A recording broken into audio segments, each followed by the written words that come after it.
心地よい眠りへの誘い。528Hz の優しい音楽と自然音の瞑想。お疲れ様でした。今日も一日たくさんのことを乗り越えここまで来ましたね。ようこそヒーリング眠り空間へ。あなたの心と体にはきっといろいろな疲れが溜まっていることでしょう。これからはそんな疲れを癒し深い眠りへと誘う時間です。体を癒す優しい音楽と自然の音があなたを優しく包み込み心地よい眠りの世界へと導いてくれます。さあ、今から一緒に瞑想を始めましょう。目を閉じて深く呼吸をしながら心と体をリラックスさせていきます。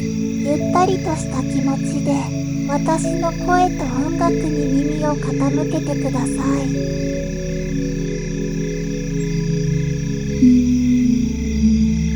まずは深呼吸をしてみましょう。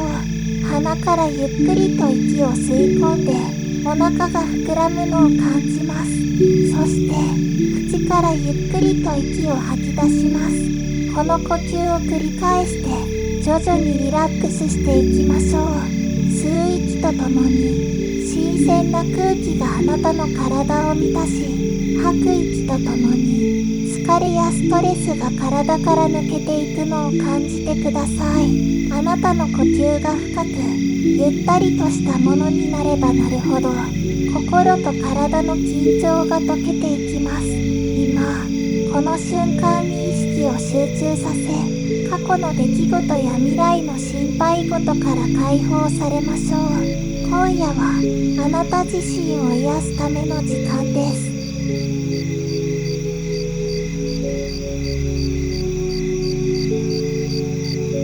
次に体の各部分に意識を向けてみましょう。頭のてっぺんから足のつま先までゆっくりと意識を向けていきます。徐々に各部位がリラックスしていくのを感じてください。まずは頭皮に意識を向けます。頭皮が緩み、すべての緊張が解けていくのを感じましょう。次に額や目の周り、頬、顎と顔全体がリラックスしていきます。首や肩に移り、日常のストレスや緊張が解けていくのを感じてください。肩が軽くなり、首が自由に動くようになります。次に腕や手、指先まで意識を向け、それぞれがリラックスしていくのを感じます。胸やお腹、背中も同様に緊張を解き放ちます。呼吸がさらに深くなり、体全体がゆったりとリラックスしていくのを感じてください。最後に腰や足の指先まで全ての部分がリラックスし、体全体が重力に身を任せて沈んでいくのを感じます。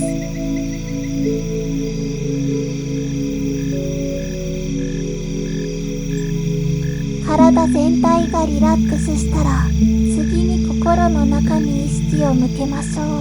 心の中にある緊張や不安、疲れがゆっくりと解けていくのを感じます。心が軽くなり、平和と静けさが広がっていきます。心の中にあるすべての思いや感情をそのまま受け入れ、優しく手放していきましょう。どんな感情があってもそれを否定することなく、ただありのままに受け入れます。そしてそれをそっと手放していくのです。この瞬間、あなたは完全にリラックスし、心と体が一つになって深い安らぎの中にいます。この安らぎの中であなたは深い眠りへと誘われていきます。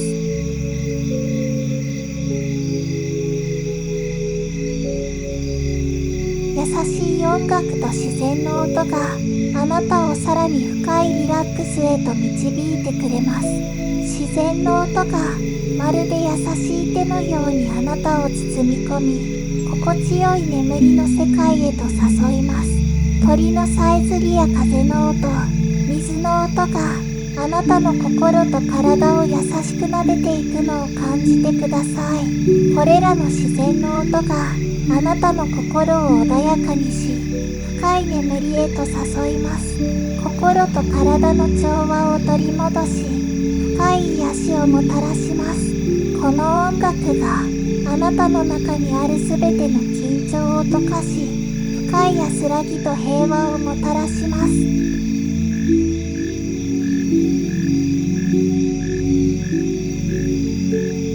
そして深いリラックスの中であなたの意識はゆっくりと眠りの世界へと沈んでいきます。自然の音があなたを包み込み、心地よい眠りへと誘ってくれるでしょう。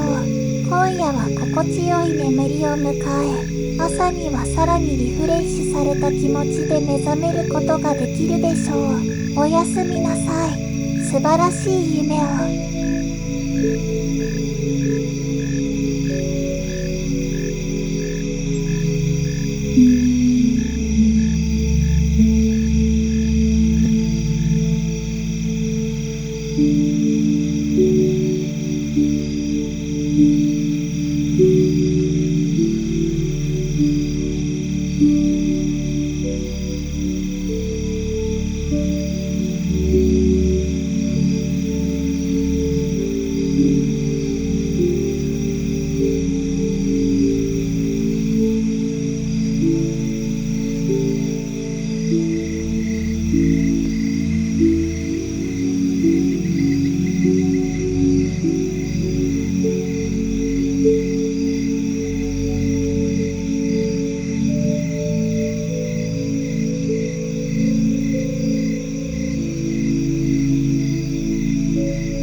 うん。